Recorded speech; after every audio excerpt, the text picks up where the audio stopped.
Hello and welcome to the OTB channel on a Saturday afternoon. So sometimes you come across a distro that's kind of floated under the surface. You were sort of aware of it, and then you try it and you think, why didn't I try this earlier? Well, that was the feeling I got with SparkyLinux. So let's have a look at the distro. See you after the intro.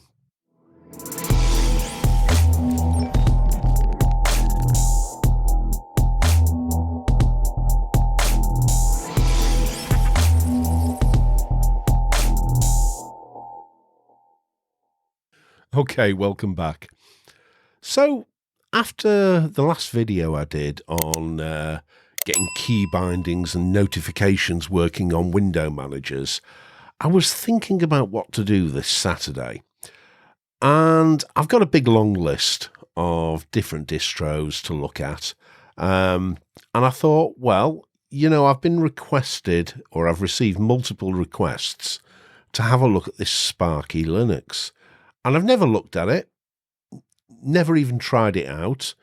I was aware it's a Debian-based distro, and it comes in two variants. You can have Debian stable or Debian testing. So I thought, well, why not? Let's go and take a look at SparkyLinux and see what it's all about. And it's not a new distro. I mean, it's been around for a long time. I think 2011. I think it was originally based on Ubuntu, and it was a bit of a remix with the Enlightenment desktop back then. But it's now based on Debian, and it has multiple desktops. I mean, LXQT, certainly XFCE, and a range of others. And I quite like the fact that it's based on Debian testing. For those of you who haven't tried Debian before, you'll often hear people complain that Debian stable has very old packages, and it does, and it's sort of the trade-off that you make for having rock-solid stability.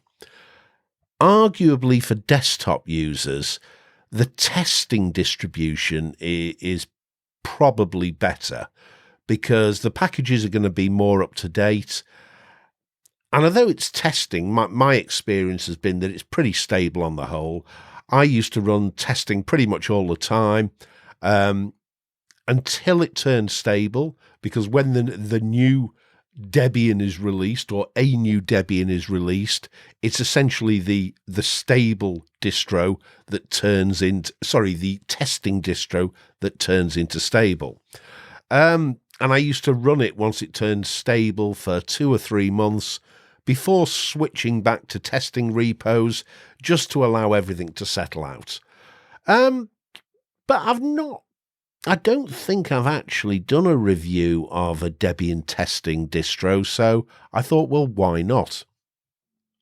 Now, I've had a little bit of a play with this distro, and I'm going to say from the outset that I love it. I think it's really good. It's one of those distros that's just floated under the surface, and it should be more popular than it is. And I would strongly suggest you all try it and see what you think. I don't often say that, do I? Especially after the last couple of reviews that have been a little bit on the negative side. Just something I should say about that. When I do a review, as you know, it's very much an exploration, and I take my audience, you guys, if you like, with me. And I had a few comments after the last couple of reviews that said you really shouldn't have done this.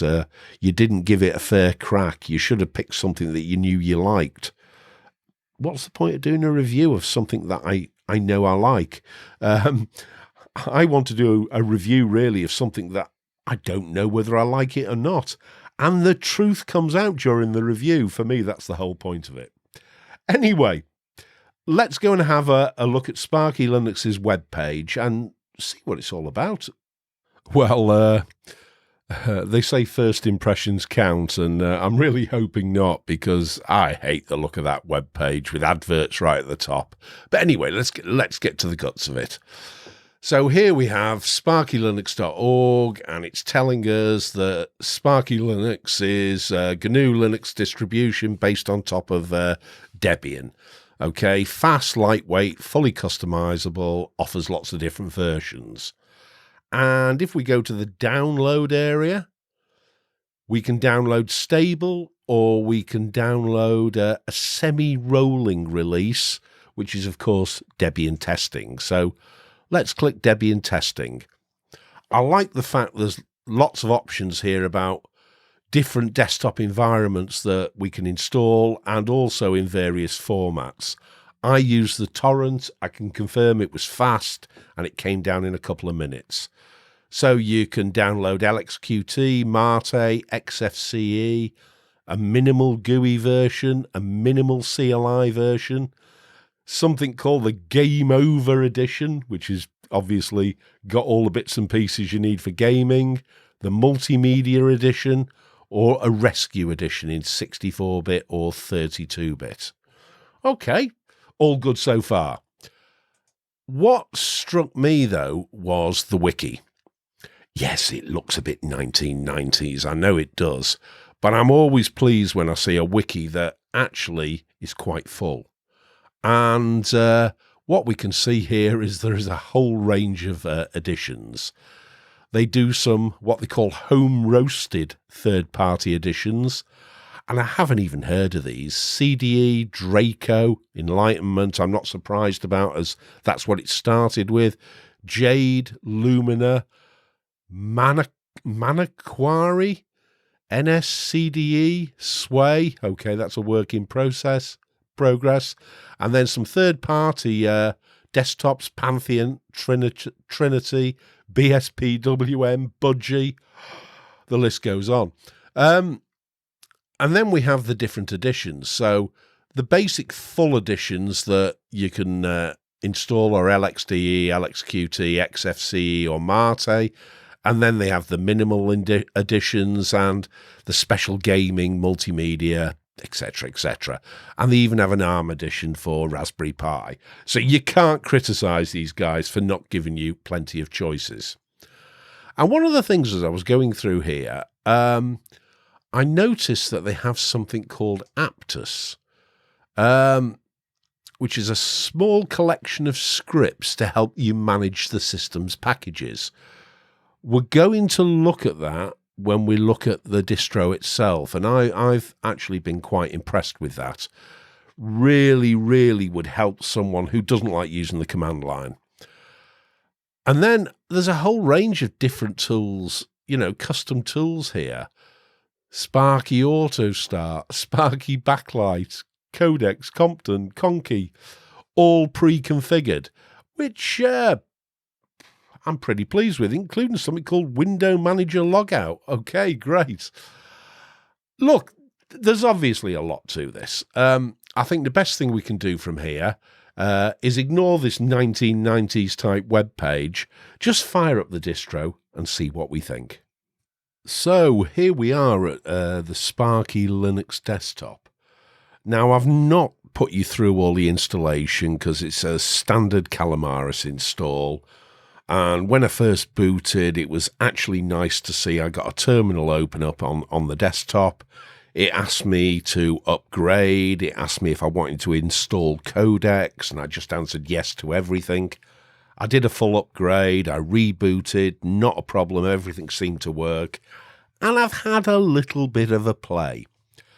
The first thing that I'd say is it's quite an understated desktop, but to my mind, it looks quite smart.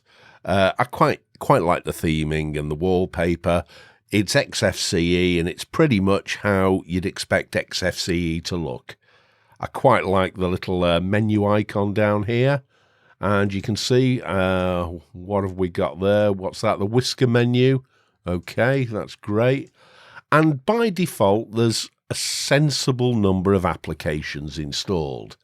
So in accessories, you've got a range of bits and pieces.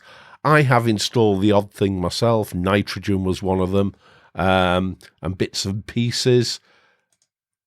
Icon browser for development, an image viewer, LibreOffice Draw. You've got Firefox installed by default. I installed Chromium. I was just playing about, but you've got Pigeon, HexChat, Thunderbird, Transmission. Pigeon, is that still a thing? It used to be a thing 5 or 6 years ago. I used to use it all the time, but I haven't used it for all those years, so I don't quite know whether it's still popular.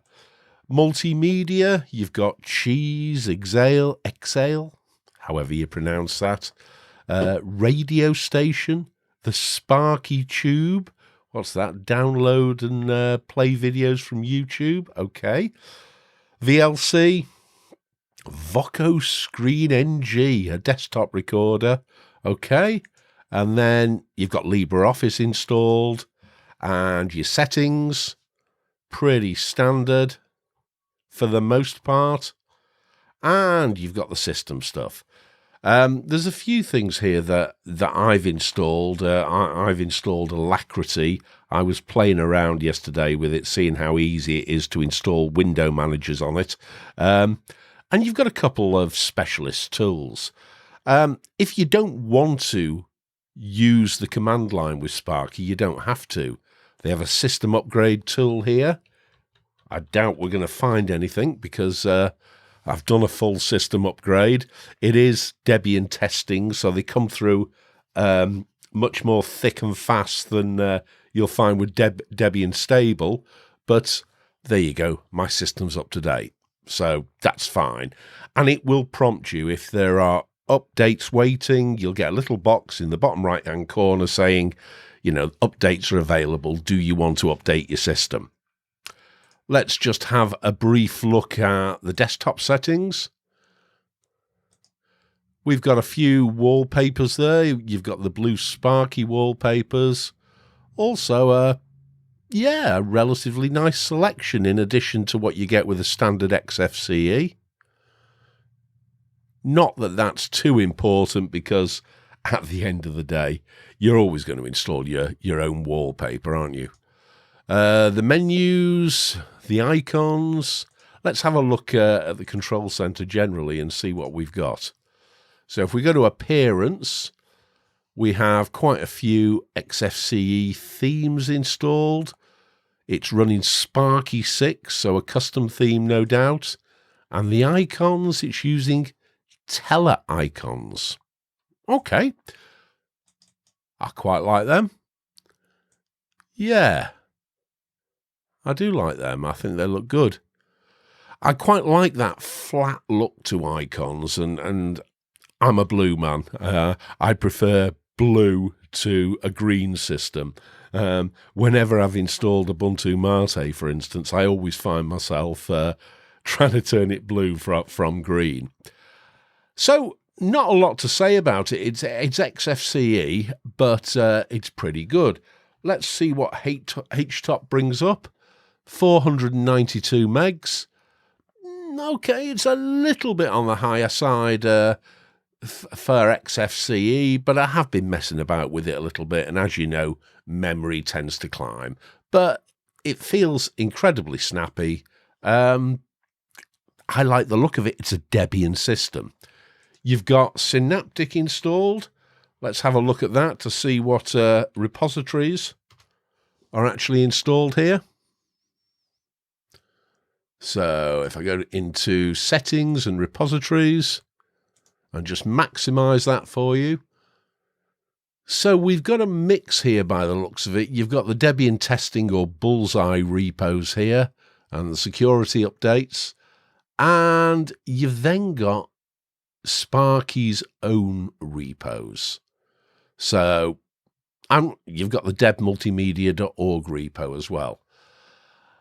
I notice up here you've also potentially got the Licorix repository. I don't know how many of you have used this before, but it's a way of running completely up-to-date kernel, if you wish, on a Debian system. And I've used it in the past, and it seems to work quite well. You've got some SID repos there that aren't enabled, I'm pleased to see. But essentially, you're looking at Debian testing rather than Debian unstable. Although I noticed some of the Sparky repos there are marked as unstable. Okay, so let's shut that down. Always good to see Synaptic.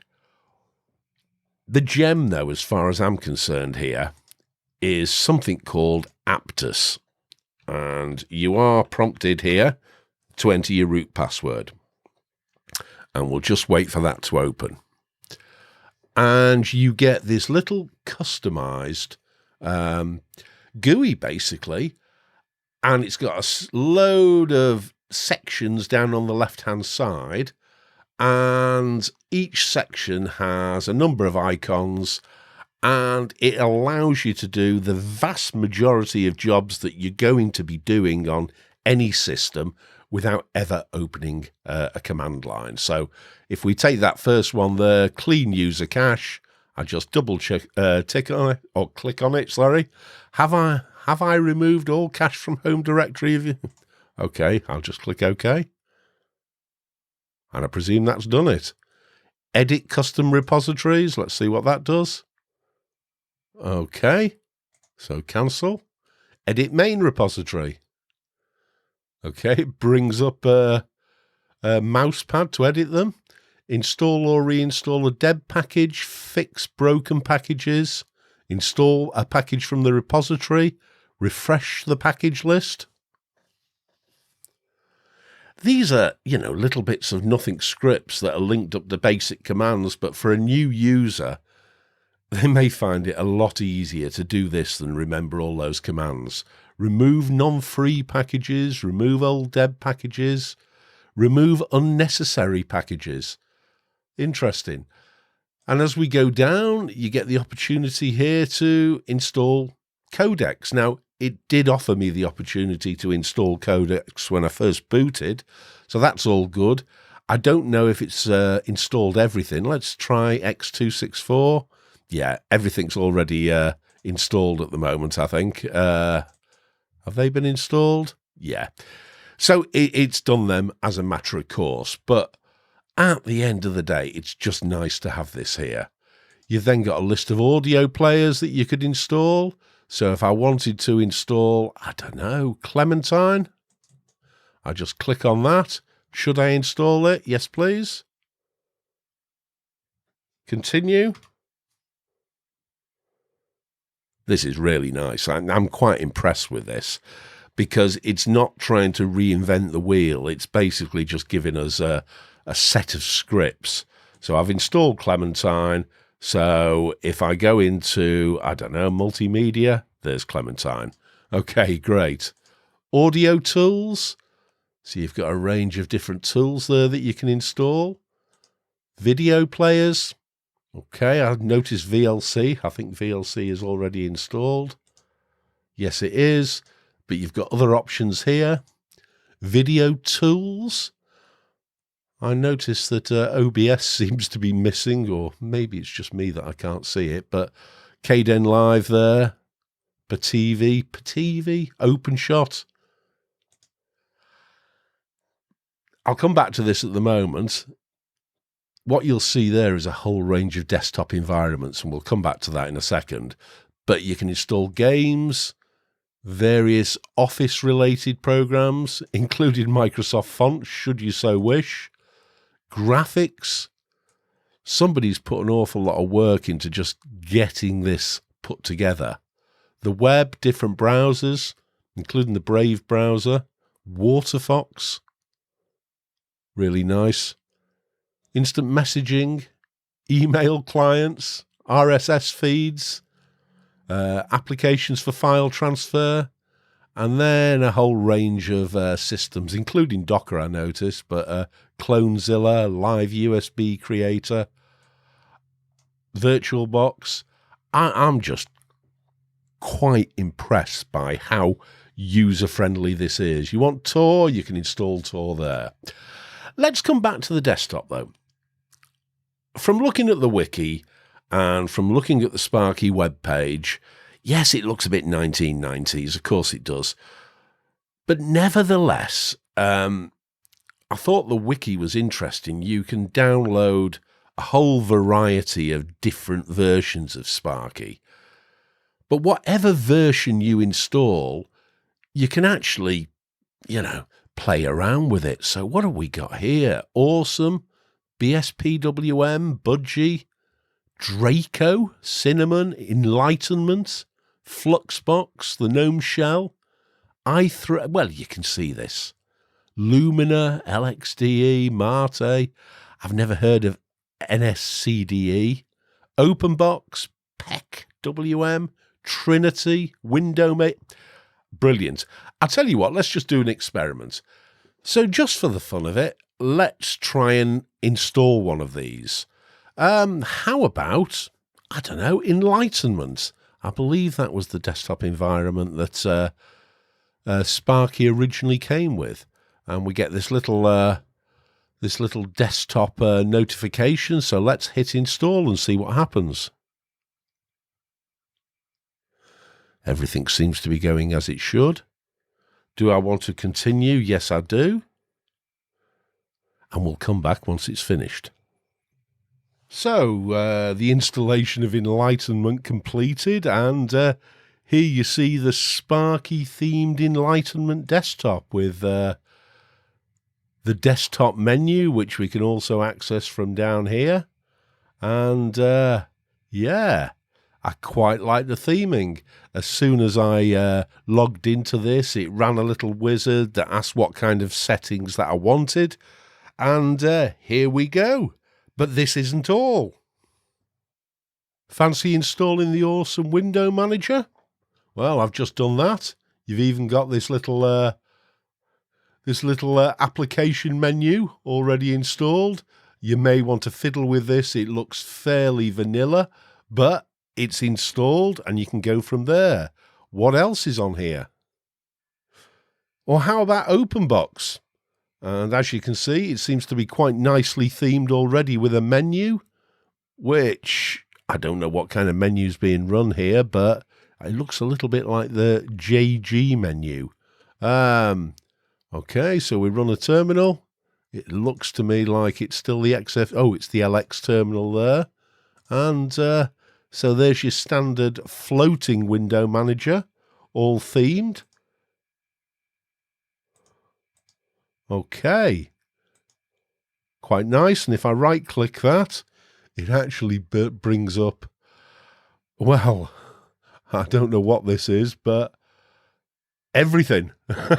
So let's just cancel that. Okay, so that's OpenBox. Here we have JWM, which again is pretty basic, but you can theme it as you want, and very, very lightweight. So if I open a terminal emulator here and run htop, 264 megs. Okay, so yeah, very nice. Anything else to look at? And last but not least, while we're playing around, this is Sparky's version of BSPWM. So presumably super enter. And there we are. We have a terminal. And having a quick look at the key bindings, I think it's Super Shift W to get rid of this. And it is. Super Shift W does it. And yeah, it's all good. And last but not least, here we are back on the XFCE desktop. So I'm pretty impressed how you can just swap and change between different desktop environments, how it's user-friendly, and ultimately it's Debian underneath the surface, Debian testing, which isn't a bad thing, and for people new to Linux, or even not so new, if I'm honest, I think this could be a great system. I know that I've played about putting quite a few different desktops or window managers on. You probably shouldn't do it like I've done it, but because I've just been putting window managers on more than full desktop environments, they tend not to conflict with each other. And this has just been a little bit of an experiment. So, pretty happy with this. Let's go and have a chat. Right, so that's SparkyLinux, and I'm quite impressed. I like Debian. It's a good distro. I like Debian testing. I think it's sensible for desktop users. I like all the little tools that are built into Sparky, and they seem to work pretty well. I mean, normally you wouldn't go like I did, installing desktop after desktop after desktop. That was just a little bit of an experiment. But hey, it worked. I only had one hiccup. I couldn't get the Trinity desktop to install. That was just erroring out. I'm thinking maybe that's only for Debian stable. I don't know. But that was the only thing that didn't seem to work. And something that's nothing to do with Sparky itself, but it's to do with the Debian repos. I did have a go at installing Qtile on it as well. And strangely enough, Qtile isn't in the Debian repos. But I was able to install it using a pip install, and that worked fine as well. So, yeah, nothing more to say about it. It's a good, solid system that is as user-friendly as you require. You can obviously use the terminal as normal, or you can take them, advantage of all the tools that the Sparky devs have built in. Certainly worth a go. All I want to say really about Sparky, just to give you an update about what's going on with me. You know, it's been a terrible few weeks with health issues amongst the family, close members of my family. I'm pleased to say that they all seem to be on the mend now. This week has been much better. We've got the lockdown, of course, in the UK, which has thrown us back into how we were, 6 months ago with nothing open. But on the plus side, I've still got my job. I'm still working. So a lot to be thankful for. And we'll just see what happens with this flipping virus that's out there. Let's just hope that eventually it goes away. But I doubt that's going to happen until we get a vaccine. So I think we're probably going to see this through into next year, probably the middle of next year or so. And I doubt that much is going to change. But hey, we'll live with it and we'll adapt. What should I say? Other than that, well, join me on Library, join me on Facebook, and I'd like to thank my Patreons, Corbinian Schilderman, Robert Boudreau, Gary Moore, Aristotelis Papagiorgio, Stormpix, Stephen Cross, Mike Long, David Bird, Entropy UK, Richard Wade, Tiger, Philip Espy, Forrest Rhodes, Scott Russell and Patrick Dano. Thanks, guys. Your contribution has made all the difference recently. What else did I want to say? Nothing really, other than to say we are going to go back to the once-a-week videos. I did an extra this week, but it's going to be once a week from now on. I am going to try and mix and match, though. They won't always be reviews. And I will tell you that the next video I do is going to be about Qtile, which I finally cracked after failing on it several times a year or so ago. And I'm pretty much over the moon. By the way, the reason I'm not in the cabin and I'm back in the room, my office, if you like, is because I've been sorting out Qtile on this main machine. And I've also, while I was doing that, I was installing the virtual machine of Sparky. So I thought I might as well do it from here today. But we'll be back in the cabin from next week. So that's all from me. Have a great weekend, and I'll see you next week.